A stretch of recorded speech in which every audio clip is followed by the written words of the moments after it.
E agora a alegria dele, que ele vai ver o vovô. Olha o que eu tenho aqui, Davi. O que tem aqui nesse espelho? Um gordo, feio. Quem que tá aqui no espelho? Hã? Quem tá aqui?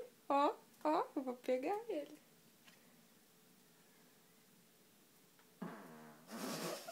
Você é uma nojenta, né, Noelle? É ridícula. Eu não vou deixar de pôr por causa disso. Porque deve estar doido na foto do vô. Espera, não é assim, senão você amassa o vô. Ó, a mamãe dá um beijinho nele.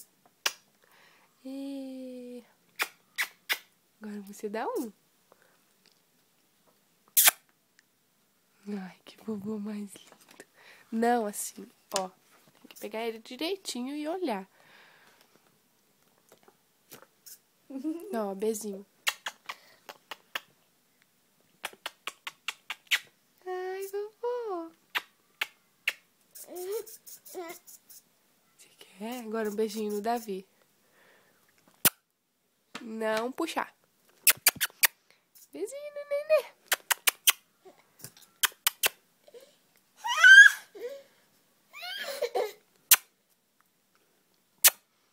Não pode, filho. Você vai estragar o vovô. Vamos guardar ele? Aqui no lugarzinho dele? Hã?